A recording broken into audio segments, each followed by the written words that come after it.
భారత చలనచిత్ర రంగంలో ధర్మేంద్ర బాలీవుడ్లో చక్రం తిప్పారు. 90 ఏళ్ల వయసులో అనారోగ్య సమస్యలతో ఆసుపత్రిలో చేరారు. అప్పట్లో ఆరోగ్య పరిస్థితి విషమించిందని వార్తలు వచ్చాయి.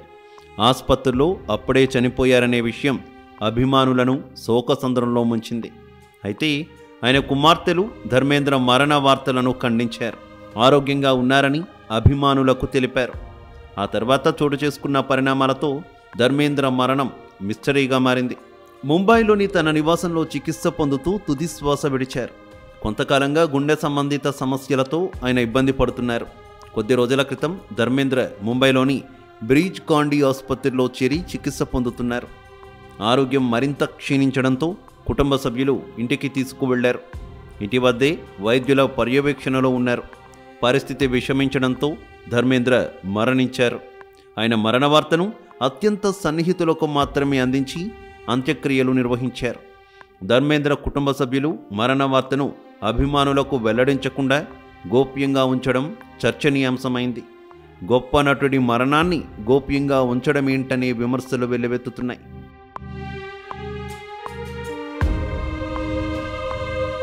సినిమాల్లో అవకాశాలు దొరకడమే కష్టం. దొరికిన అవకాశాన్ని సద్వినియోగం చేసుకొని నిలదొక్కుకోవడం అంటే ఆషామాషీ కాదు. పంజాబ్లో పుట్టి పెరిగి ముంబైలో సినిమా అవకాశాలను వెతుక్కుంటూ వచ్చిన ధర్మేంద్రను సినీ కళామ తల్లి అక్కున చేర్చుకుంది. సినిమా ఏదైనా సరే నటించాలి, ప్రేక్షకులను మెప్పించాలి, పేరు తెచ్చుకోవాలి.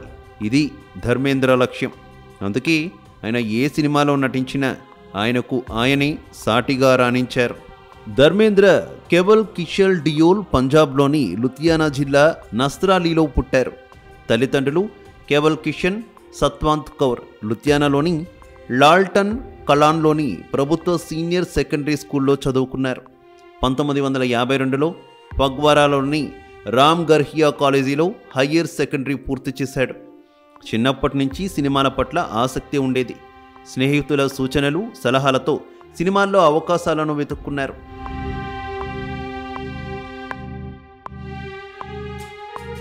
నిలువెత్తు ఆకారం, ఆకర్షణీయ రూపం, సౌమ్యత ఆయన ప్రత్యేకత.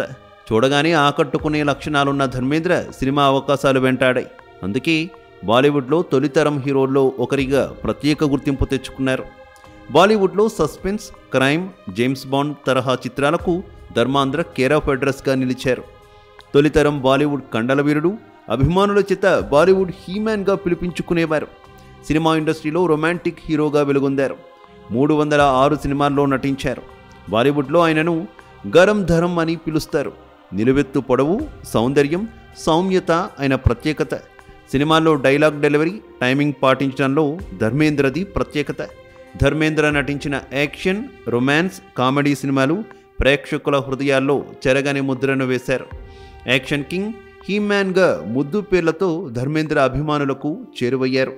ధర్మేంద్ర హీరోగా నటించిన సినిమాలు విశేష ప్రేక్షక ఆదరణ పొందాయి. అయితే ఒక్కో సందర్భంలో ఒక్కో సినిమా టర్నింగ్ పాయింట్గా మారాయి. 1975లో షోలే సినిమా కమర్షియల్ హిట్తో బ్లాక్ బస్టర్గా నిలిచింది.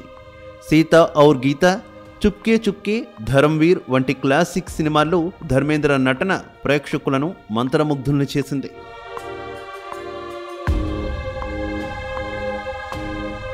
సామాన్య నటుడిగా, హీరోగా, విలన్గా ధర్మేంద్ర నటనా చాతుర్యం ఓ అద్భుతం. బాలీవుడ్ హీరోగా మంచి పేరు తెచ్చుకున్న ధర్మేంద్ర సినిమాల్లోనే కాదు, నిజ జీవితంలోనూ ఆయనకు 2 భార్యలు, 6 సంతానం. కుటుంబం పెద్దలు కుదిర్చిన పెళ్లి 1954లో జరిగింది. ప్రకాష్ కౌర్తో 4 సంతానం.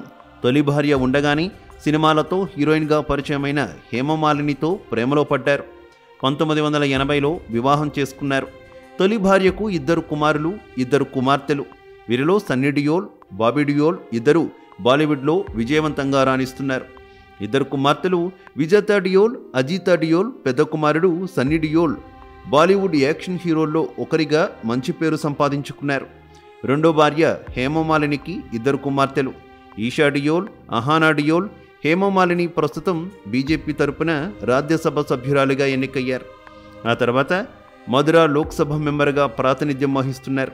సినిమాల్లో రారాజుగా వెలుగొందిన ధర్మేంద్ర రాజకీయాల్లోనూ రాణించారు. భారతీయ జనతా పార్టీ తరపున రాజస్థాన్లోని బికనీర్ నుంచి తొలిసారి 2004లో లోక్సభకు ఎన్నికయ్యారు.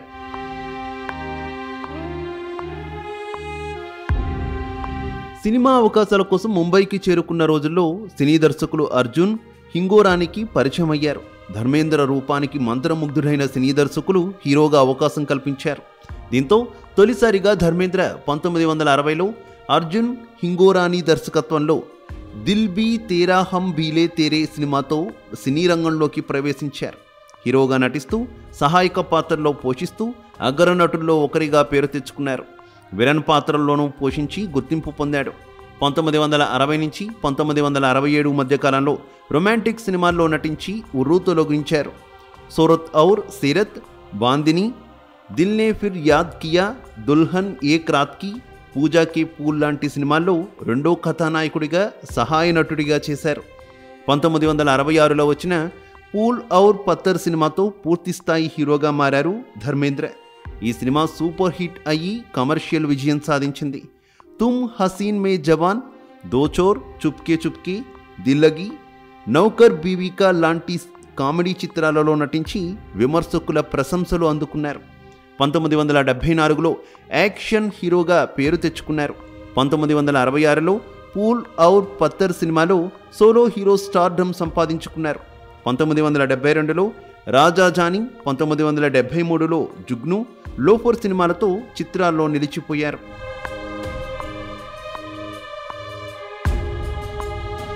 కళాత్మక నటనతో 1971, 1979 మధ్యకాలంలో ప్రజాదరణ పొందిన సినిమాల్లోకి కీరోల్ పోషించారు.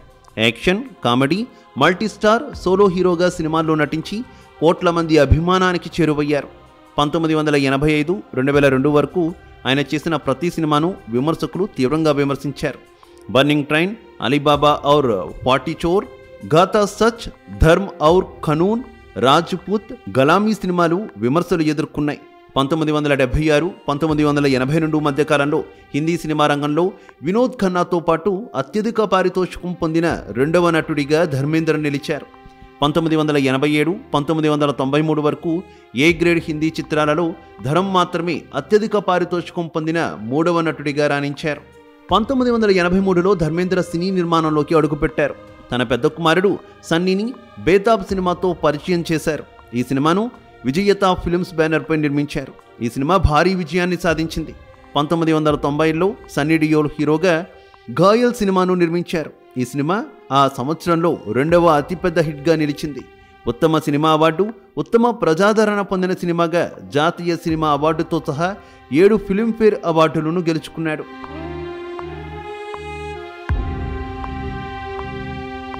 2007లో లైఫ్ ఇన్ ఏ మెట్రో, అప్నే చిత్రాలతో ఆయన తిరిగి నటనలోకి వచ్చారు. తర్వాతి చిత్రంలో ఆయన తన ఇద్దరు కుమారులు సన్నీ మరియు బాబీలతో కలిసి మొదటిసారి కనిపించారు. ఆయన మరో చిత్రం జానీ గద్దర్. ఇందులో ఆయన ప్రతినాయక పాత్ర పోషించారు. 2011లో ఆయన తన కుమారులతో కలిసి యమ్లా పగ్లా దీవానాలో నటించారు. ఇది జనవరి 14, 2011లో విడుదలైంది మరియు విజయం సాధించింది. 2013లో యమ్లా పగ్లా దీవానా 2 అనే సీక్వెల్ విడుదలైంది. 2011లో తన భార్య హేమమాలిని దర్శకత్వం వహించిన టెల్ మీ ఓ ఖుదా చిత్రంలో కూడా ఆయన తన కుమార్తె ఈషాతో కలిసి నటించారు. 2011లో ప్రముఖ reality show India's got talent యొక్క 3వ సిరీస్కు న్యాయ నిర్ణేతగా సాజిద్ ఖాన్ స్థానంలో ధర్మేంద్ర నియమితులయ్యారు. సినీ కళారంగం ద్వారా సేవలందించిన ధర్మేంద్రను భారత ప్రభుత్వం పద్మభూషణ్ అవార్డుతో సత్కరించింది. ఎంచుకున్న రంగంలో కింది స్థాయి నుంచి పెద్ద స్థాయికి ఎదిగి బాలీవుడ్లో చక్రం తిప్పిన ధర్మేంద్ర ఇద్దరు కొడుకులను వెండితెరకు పరిచయం చేసి విజయవంతమైన సినిమాలను నిర్మించారు. ఆ తర్వాత రెండో భార్య హేమమాలిని కుమార్తెలు ఇద్దరు సినిమా రంగంలో ప్రత్యేక గుర్తింపు పొందారు. కోట్ల మంది అభిమానం సంపాదించుకున్న ధర్మేంద్ర మరణ వార్తలను గోప్యంగా ఉంచి అంత్యక్రియలు నిర్వహించడాన్ని అభిమానులు జీర్ణించుకోలేకపోతున్నారు.